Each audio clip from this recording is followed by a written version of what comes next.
pag-aawitan? Mahina. Amen, yon. Pagka po sinabing na bless, ibig sabihin nag-uumapaw. So, nag-uumapaw po ba yung kagalakan natin sa Panginoon? Amen. So, patuloy po tayo na sumamba sa Panginoon sa pamamagitan po ng pag-aaral ng kanyang salita. Ano po? Basahin po muna natin yung ating teksto sa 2 Chronicles 7:14. Tunay nga po na napakabuti ng Panginoon sa atin dahil sa araw-araw tayo po ay tinuturuan niya. Ang gusto na ng Lord is yung magpaturo tayo sa Kanya. Amen po ba?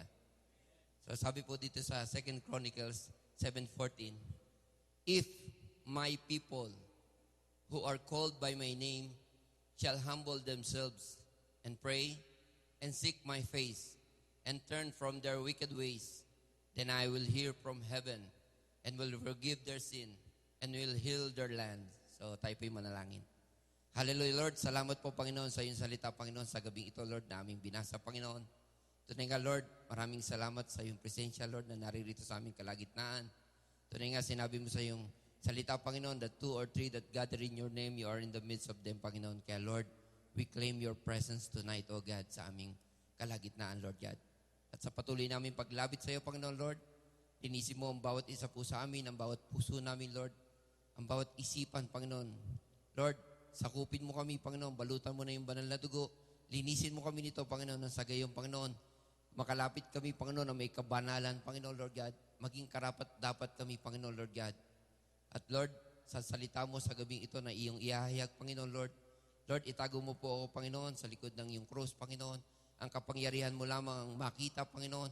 At hayaan mo ang iyong banal na spirito ang maging tagapagsalita namin sa gabing ito, Panginoon, Lord God. Tunay nga, Lord, gawin mo po akong tuntungan ng iyong mga paa, Panginoon, Lord God, upang mahayag ang iyong pangalan, Panginoon, sa gabing ito, Lord God. At tuloy, Lord, turuan mo kami, Panginoon. Turuan mo kami sa gabing ito, Panginoon, Lord God. Hallelujah, Jesus. At tunay, Lord, sa aming paglapit, Panginoon, Lord God, hayaan mo, Panginoon, na ma-open ang aming puso, Panginoon, Lord God. Namnamin ang bawat salita mo sa gabing ito, Lord. At anumang gawa ng kaaway sa gabing ito, Lord God, in the name of Jesus, Lord God, sinasaway namin sa pangalan ni Jesus, Lord God. At ang katagumpayan mo lamang, Panginoon, ang aming ikiniklaim sa oras na ito, Lord. Maraming salamat po, Panginoon, sa iyo ang papuri, pasasalamat at pagsamba sa pangalan ni Jesus. Amen. Hallelujah.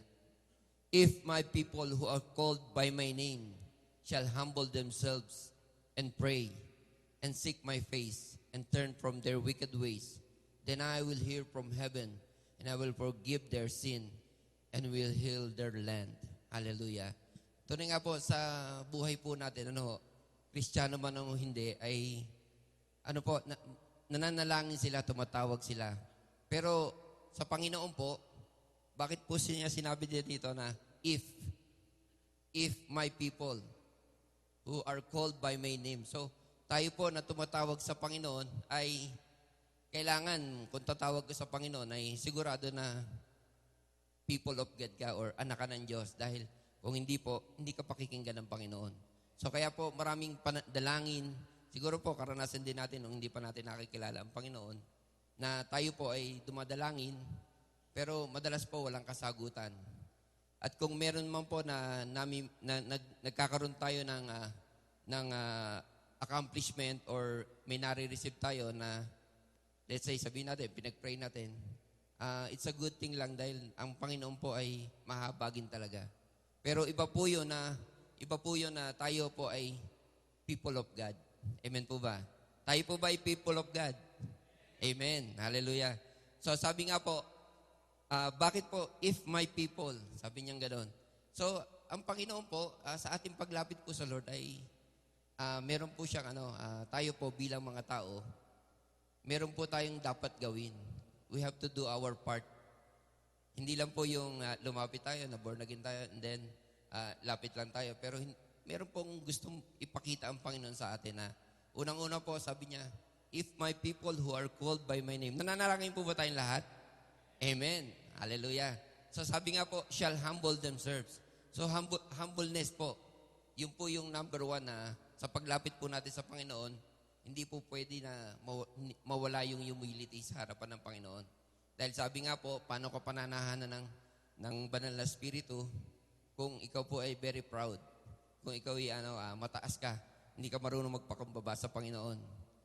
Sabi nga po, tingnan po natin sa Colossians 3:12, tayo po bilang mga God's chosen people, requirement po talaga na tayo ay magkaroon. Kaya kung makikita po natin sa paglapit natin sa Lord, naandun po yung naandun po yun, di ba, sa pananalangin ng mga nagpe-pray dito. Hihingi po natin yung kapatawaran ng Panginoon. Sabi po diyan, put on therefore as God's elect, ayun po, as God's elect daw po, holy and beloved, a heart of compassion, kindness, lowliness, meekness, long-suffering. So nakita po natin yung kababaan. So sa paglapit po natin sa Panginoon, number 1 po, na dapat po, we are humble in our hearts. Amen po ba? So sabi nga po doon sa James 4:10, humble yourself before the Lord. Sige po kuya, pakiano mo. James 4:10, humble yourselves before the Lord and He will lift you up. So, tayo po, pag ginawa po natin yung part, nagpakumbaba tayo sa Panginoon. Tingnan niyo po yan. Humble yourselves in the sight of the Lord and He shall exalt you. We've done our part. Nag-humble down tayo sa Lord. Ano yung ginawa ng Lord? Ginawa din niya yung part niya. He shall exalt you. So sabi nga, kung nagpakababa ka sa Panginoon, itataas ka naman. Amen po ba?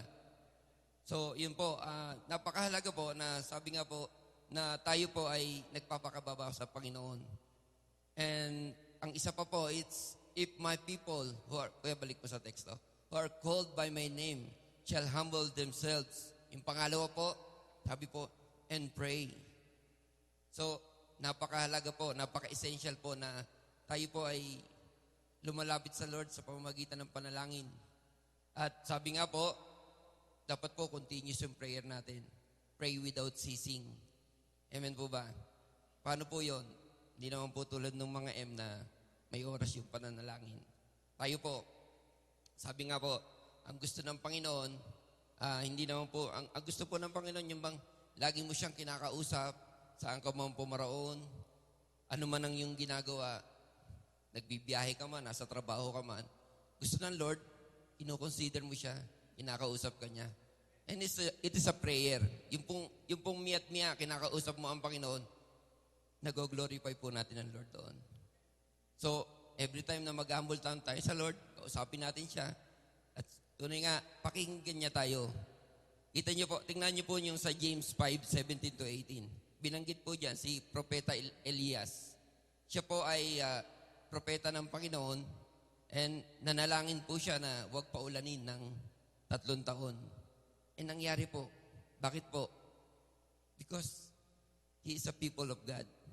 So tayo po ay people of God. Kaya asahan po natin kung tayo po ay lalapit sa Panginoon, sigurado po, pakinggan niya tayo with a humble heart. So we have to do our part sa Panginoon. And yung pangatlo po, sabi po yun nga po sa prayer din, sabi po dyan, sa Romans 12:12, hindi lang po basta prayer, no? Sabi nga po, we must be faithful in prayer. Faithful. Maging mapagtiis or tayo po ay maging tapat sa ating dinadalangin. Yan, sabi po dyan, rejoicing in hope, patient in tribulation, continuing steadfastly in prayer. Continuing steadfastly. So, ibig sabihin po, patuloy tayong nagtitiis. Kasi po, minsan po, yung nangyayari po, pagka yung tayo, let's say, sabi natin, may dinadalangin tayo, hindi agad na ibigay ng Lord. Para bang pinagsasawaan natin. Maging matyagain po daw tayo sa pananalangin. Bakit po? Dahil 3 yung sagot ng Panginoon eh. Oo, hindi, maghintay. Oo, in a sense na yung hiningi mo, bibigay agad ng Lord. Maybe may urgency doon, kaya binigay agad ng Lord. And hindi makakasama sa'yo. Hindi. Mukhang maganda naman yung purpose mo, pero hindi ang sagot ng Lord. Bakit po? Meron pang mas magandang ibibigay sa'yo ang Lord. May mas maganda siyang kasagutan. Sabi nga po, tayo yung nagpaplano, pero ang Panginoon ang nagpapatupad. Amen po ba? And wait. Bakit po? May mga bagay po na tayo po ay hinihintay natin. Tinetest po yung ating patience. At sabi nga po, kaya wait, maaring doon sa hinihiling mo sa Panginoon, hindi ka pa handa doon. Amen po ba? Ako po, mahirap po kasi yung yung bang meron kang hinihingi sa buhay mo na pupwersahin mo. Kumbaga, yung self-effort mo, kinalimutan mo ang Diyos. Yes, napagtagumpayan mo, nakuha mo, pero tanda po natin, karanasan ko po yan. In the end, disaster po. Ganun po mangyayari. So, ganun po yung nangyari sa akin, na maraming bagay sa buhay ko na sariling diskarte. Kumbaga, pagka kasi sariling diskarte na, nandiyan na yung mawawala na yung humbleness. Mawawala na yung prayer. Kasi bakit? Kaya mo na eh. Amen po ba? Pero sa Panginoon po, hindi ganon. Sabi nga po, we have to do our part na sa hinihingi ng Panginoon. Yun po, tingnan po natin sa Jeremiah 33:3. Call unto me and I will answer thee and show thee great and mighty things. So, napakadakila po ng Panginoon. Dahil sabi nga po, tayo po may inihiling tayo. Ang sabi ng Panginoon, binigyan niya yung telephone number niya, Jeremiah 33:3. Sabi nga po, call unto me and I will answer thee and will show thee great things and difficult which thou knowest not. So, kumbaga, kung may inihiling tayo sa Panginoon, with a humble heart, through prayer, at sabi nga po ay, ang ibibigay natin ng Lord sa atin ay much more than sa ating hinihingi. So, ganun po gumawa ang part po ng Panginoon pag ginawa niya, laging the best. Amen po ba? Nakaranas na po ba tayo ng galon? Amen. Parang mahina. Hindi po ba natin naranasan ang kapangyarihan ng Panginoon? Naranasan po natin. Amen? Amen. Sabihin po sa Panginoon, naranasan ko yan. Sabihin mo sa katabi mo, naranasan ko na ang kapangyarihan ng Lord. Amen.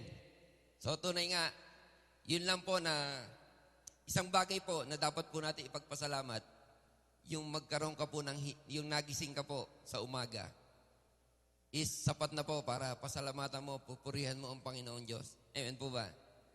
Mahirap yung magising ka, wala ka ng hininga. Amen. Magising ka, patay ka na.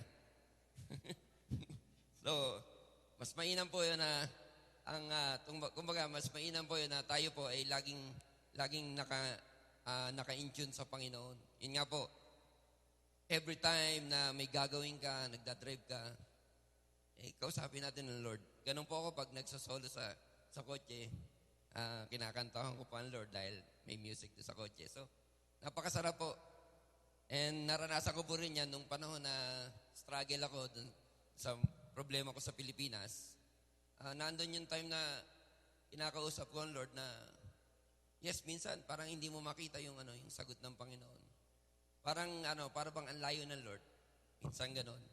So, kumbaga sa mga nangyayari sa buhay na yun, maraming salamat sa buhay ng ating pastor dahil natutunan ko po yun na sa every struggle po natin sa buhay.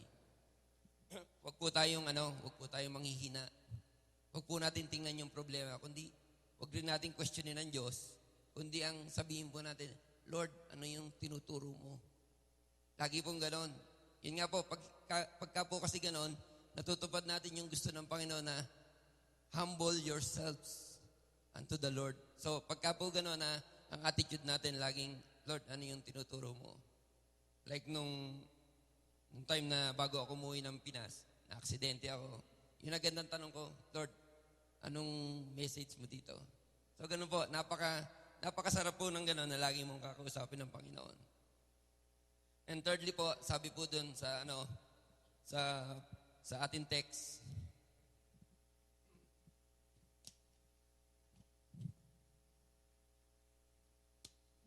and seek my face. So, hanapin daw po natin yung ang kanyang sa Tagalog po, sabi po dyan at hanapin ang aking mukha. So, yun po yun. Paano po natin hahanapin? Yun po yung makasama po natin siya, yung presensya niya. Yun po lagi natin, yung bang tulad po niyan, nagsasama-sama tayo dito. Nararamdaman po ba natin ang Espiritu ng Panginoon? Amen. So, ganun din po, kahit po tayo nagsasolo, para po pati yung kaaway ay lumalayo sa atin. Lagi po natin hilingin yung presensya ng Panginoon. Seek my face. At alam niyo po ba na sabi po diyan sa Psalms 14:2, alam niyo po ba na ang Panginoon mismo mula sa langit ay hinahanap niya yung mga anak niya na nagsisik sa kanyang presence. Yung naghahanap sa kanyang presensya.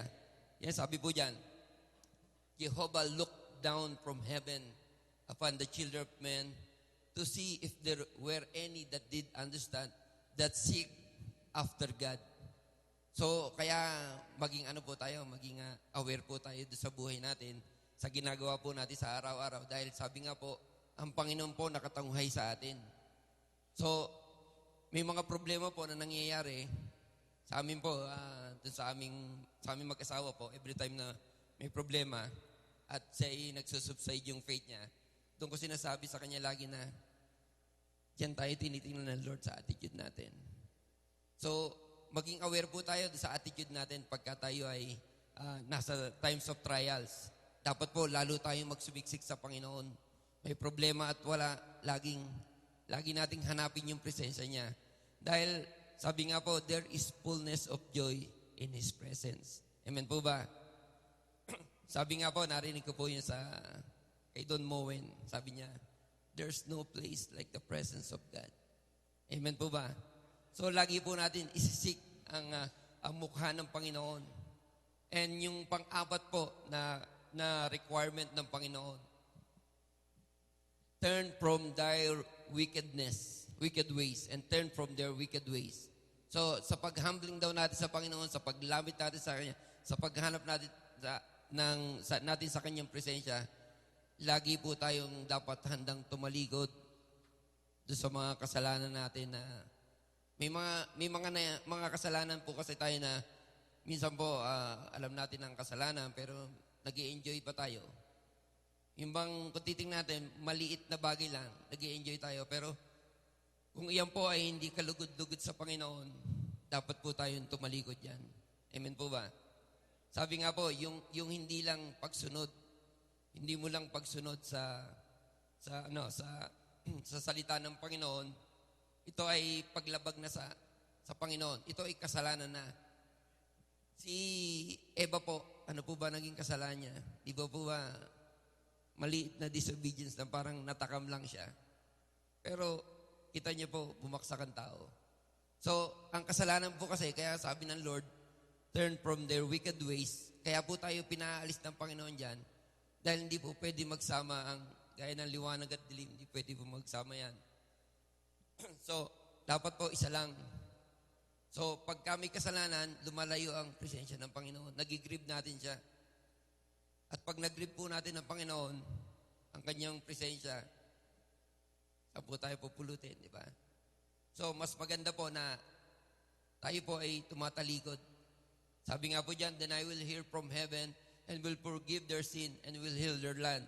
Pag po natin nagawa yung mga bagay na yan talaga, sa Panginoon ay talagang ang mangyayari po ay pagbe-bless tayo ng Lord. Ano man yung hinihingi natin, talagang ibibigay ng Lord. Sabi nga po doon sa Hebrews 11:6, He is a rewarder of those who seek Him. So, ganun po kabuti ang Panginoon. Sabi nga po, pag may, kumbaga, yan po, and without faith it's impossible to be well-pleasing unto Him. For he that comes to God must believe that He is, and that He is a rewarder of them that seek after Him. So, totoo po yun, dahil once na ang presensya ng Panginoon, nakapasok ka dyan, ikaw ay, kumbaga, nagpakalunod ka sa presensya ng Panginoon, maraming bagay po na hindi mo ina-expect darating sa'yo. Tingnan po natin, sabi po dyan sa Ephesians 1:3,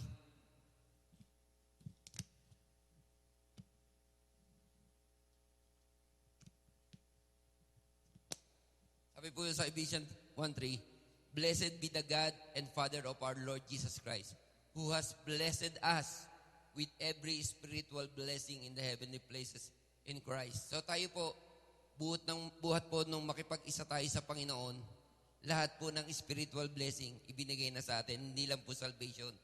Lahat po yung package na yan sa Panginoon. Kumbaga, pagka spiritually blessed ka, tandaan po natin, susunod na po lahat ng bagay sa ating buhay. Kaya nga po sinabi ng Panginoon sa Matthew 6:33, "Seek ye first the kingdom of God and His righteousness, and all these things," tapos po sabi niya, "and all these things shall be added." Ibig sabihin po, idaragdag. So ibig sabihin, tama po yung Ephesians 1:3 na tayo po ay lahat ng spiritual blessing ay ipinagkaloob ng Lord sa atin. So, ang sa atin lang po ay we have to do our part. Pasako po tayo sa Panginoon. Amen po ba? Sabi nga po sa Deuteronomy 28:1, hindi lang po basta pagpapasako hindi lang po basta yung apat na yon ang nire-require ng Lord, kundi ito po sa Deuteronomy. Sabi po dito, "And it shall come to pass," 28:1, "if thou shalt hearken diligently unto the voice of Jehovah thy God, to observe, to do all His commandments, which I command thee this day, that Jehovah thy God will set thee on high above all the nations of the earth." Ang sabi po dyan is, fully obey. Doon po sa ibang translation, fully obey. So, ibig sabihin po, ito po ang susi doon sa apat na yon para po makuha natin yung sa 2 Chronicles 7:14. Sa pagsunod po sa Panginoon, ang kailangan po full obedience. Amen po ba? Maring tayo po na andito sa church, yes, nakakapagpuri tayo sa Panginoon, pero kahit po sa buhay ko, marami pa po akong hindi rin naisusuko sa Panginoon. And I'm very willing na isuko sa Lord yan. Basta inihingi ko sa Lord na, "Lord, ipakita mo yung mga bagay na hindi ko pa naisusuko at handa akong isuko sa Panginoon." Dahil ang pagsunod po sa Panginoon, tunay nga na hindi ganun kadali yung pagsusuko, yung total obedience sa Panginoon. Pero napakabuti po ng Panginoon dahil sabi nga po, pag tayo po ay nag-total obey sa Panginoon, hindi mo po kayang pigilan yung blessing. Amen po ba? Amen. Tingnan niyo po ang pagsunod po sa Panginoon, Luke 9:23. Sabi nga po, kung paano po nagpasa ng krus ang Panginoong Jesus, dapat din po tayo magpasa ng krus natin araw-araw. "And He said to them all, if any man will come after me, let him deny himself and take up his cross daily and follow me." So, take up his cross daily. So, para po natin makuha, kumbaga, yes, meron na po tayo ng apat na yon, humbleness, prayer, seeking His face, and yun nga po, turning from their wicked ways. So, kung susumahin po natin yan is, ini-order po ng Panginoon niya sa atin niya na we have to do our part do sa apat na yon, and pumapatak po yan as an obedience to God. Amen po ba? Mahina. Handa po ba tayo mag-obey sa Panginoon? Amen.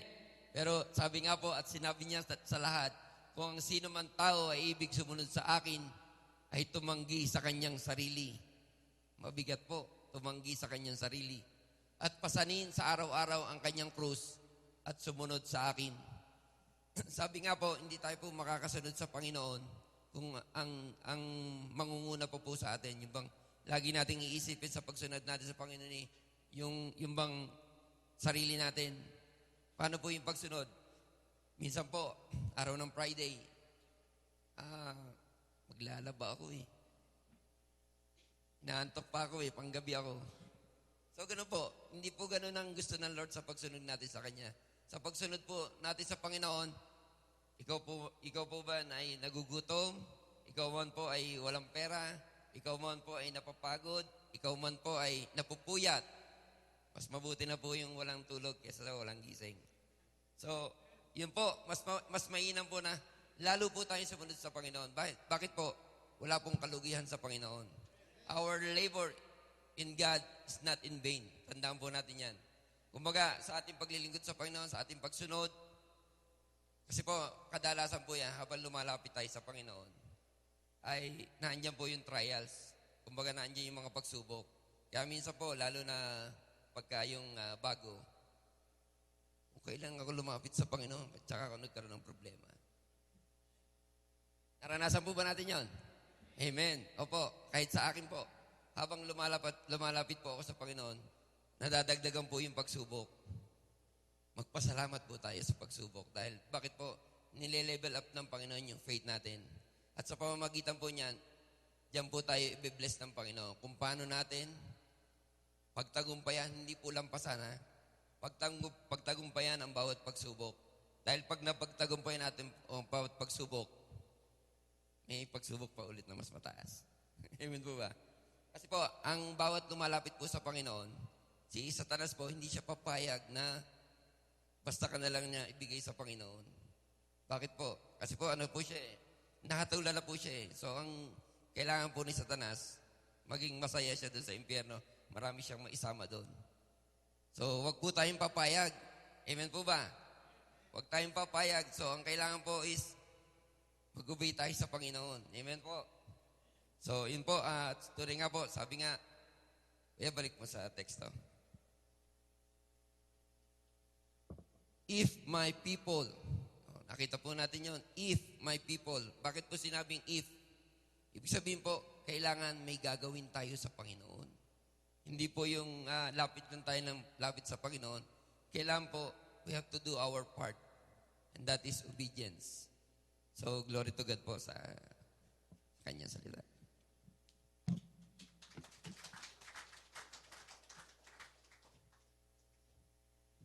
Praise the Lord. Mukhang mahina yung palakpak kay Lord.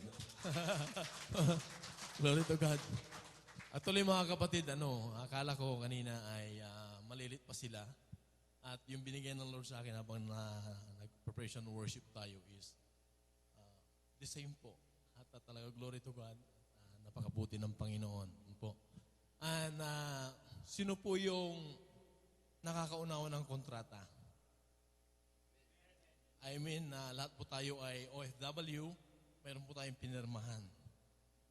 Magtrabaho ka, bago mo makuha yung sweldo mo. Sino po naniniwala doon? Amen? Kailangan ay buuin mo yung 2 years bago ka makauwi. Di ba? Di ba ganun yung kontrata natin? This time, mga kapatid, this is a spiritual covenant natin sa Panginoon. Amen? We have the part. There's also God's part in our life. God is almost always dependent sa part natin. Because God is always doing His part to us. Naniniwala kayo? Amen? And this is now the covenant of God. When you say covenant, it's a personal commitment to God. Amen? It is more than agreement, more than the contract that we have. Amen? Ito yung part mo, sinasabi doon, ito yung part ng Lord. Pag ginawa mo yung part mo, automatically, si Lord gagawa siya ng part niya sa buhay mo. Amen? Kaya nga, pag nangyari ito mga kapatid, ay mangyayari nga sapagkat si Lord ang nangako, totoo ang kanyang pangako sa buhay natin. The only problem is that, bago ka pumasok sa isang kontrata o isang agreement, isang commitment, isang covenant, kailangan ay mayroong kang pipirmahan. Amen? Sino pong pumirma ng kontrata niya? Unless na hindi mo pinirmahan yung kontrata mo, hindi ka makakapasok sa binding agreement. Amen? And this is now our binding agreement to God. Unless you become children of God or called by the name of the Lord, you are called by the name of the Lord, I am called by the name of the Lord, we are Christian, in other words. Amen? Pag hindi ka pumasok doon, hindi ka pumirma, meaning to say, hindi ka Kristiyano, then hindi ka part ng covenant, hindi ka part ng kontrata, hindi ka part ng agreement, hindi ka part ng commitment. Nakukuha niyo mga kapatid? Yan dyan lahat yan. Sa salita na yan mga kapatid. Amen? Paano ka makakapasok doon sa covenant na yon? Kailangan ikaw ay called by the name of the Lord Jesus Christ. You are Christian, I am Christian, so I am qualified for that covenant. Nakukuha niyo mga kapatid? And your part is that, first of all, you should be a Christian. You should be a children of God. Why? If my people who are called by my name, if you are not called by the name of Jesus, then you are not part of this covenant. Amen? Sabi ng Romans 8:16, the Spirit Himself testifies that you are children of God.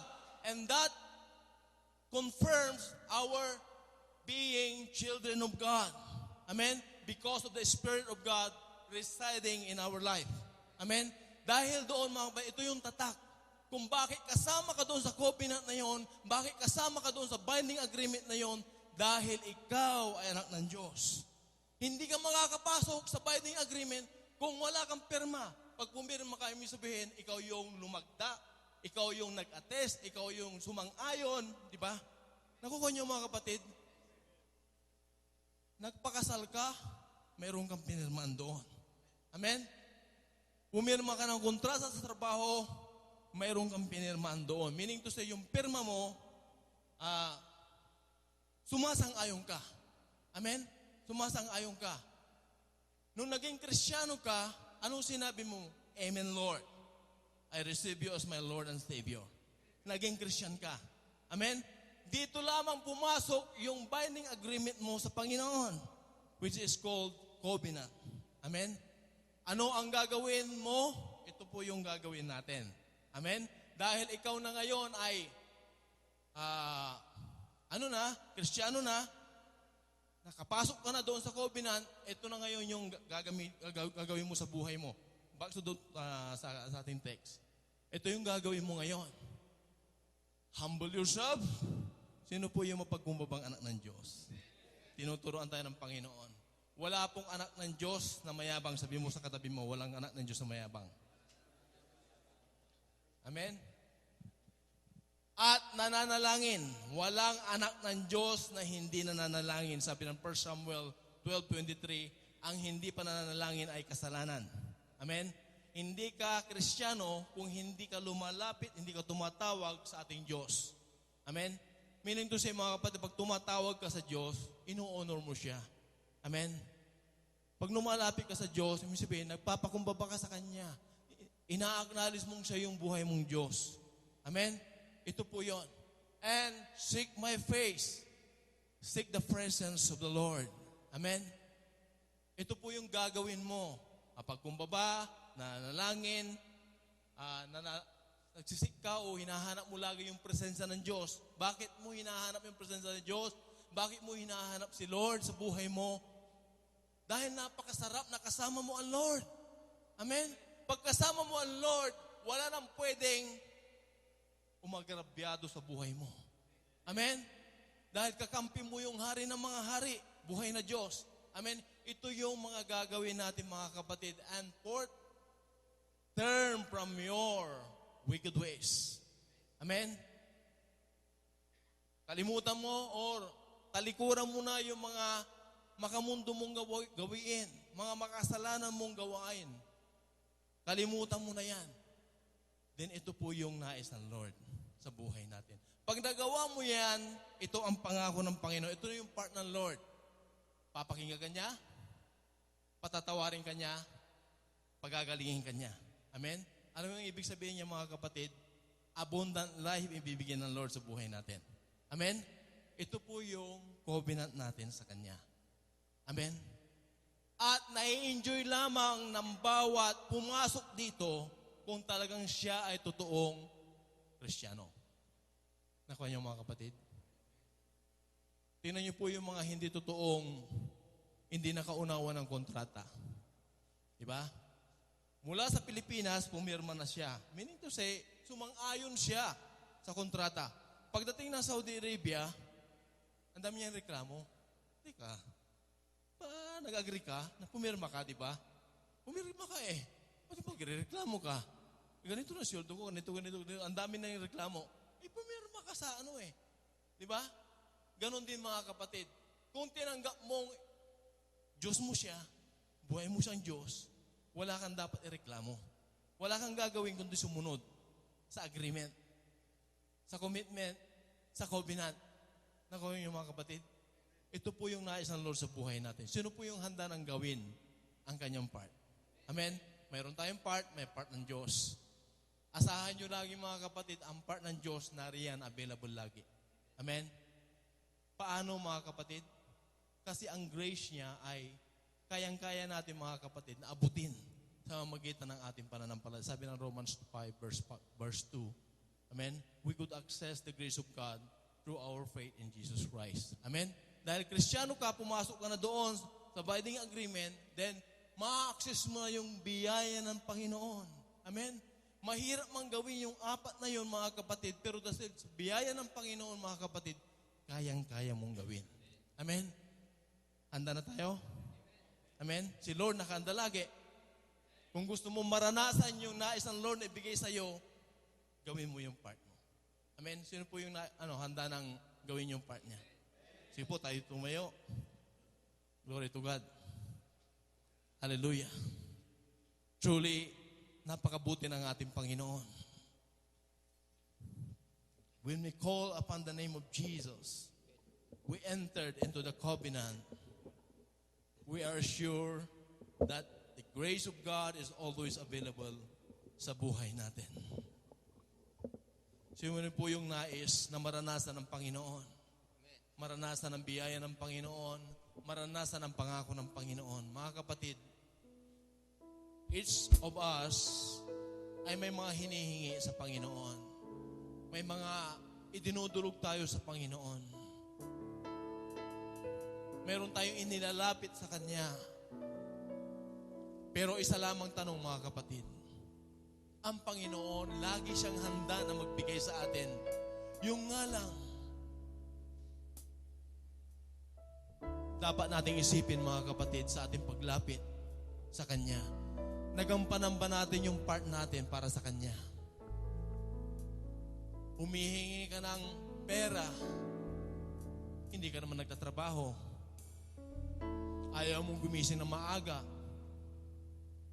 Sa palagay mo kaya, pagkakalubang ka ng Panginoon? Humingi ka ng kalakasan. Hindi ka naman kumakain ng mga masusasyang pagkain. Gusto mo, kubusan palagi. Gusto mo, sardinas lagi na naimbalsa mo sa ilang taon. Sa palagay mo kaya, yung hinihingi mo sa Panginoon, ipagkakalob niya. Mga kapatid, hindi nagkulang ang Panginoon sa buhay natin.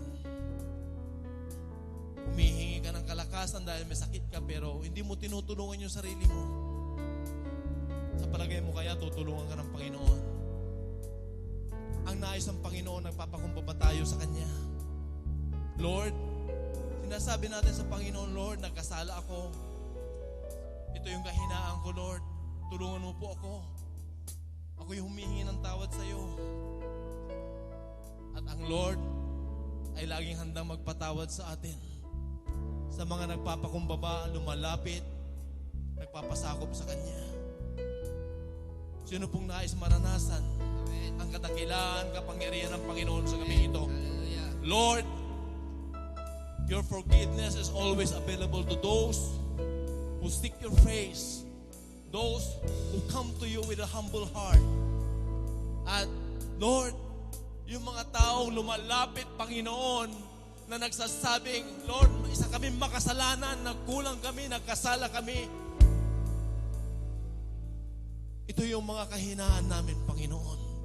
Ito yung mga hinahanap ni Lord ng mga Kristiyano.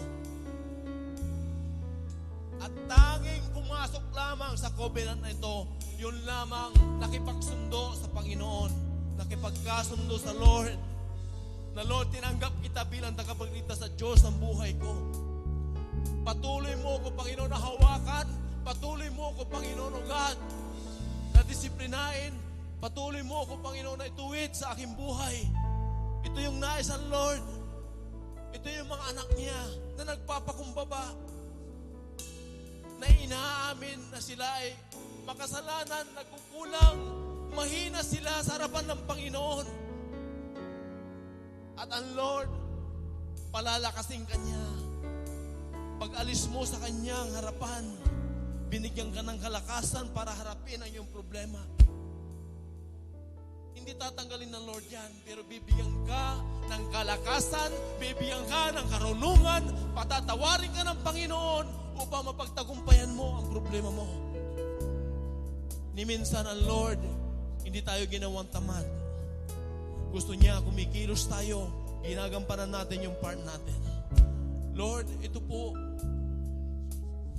ang aming paglapit, pagsamo sa iyo, Panginoon, sa gabing ito, Panginoon. Salamat sa iyong pagtutuwid sa buhay namin.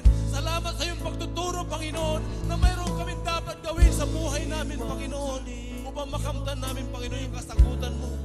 Makamtan namin yung blessing na nagagaling sa iyo, Panginoon.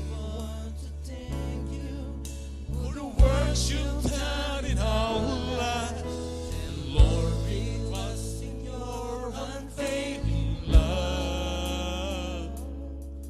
For you alone are God eternal, through all the earth and heavens above.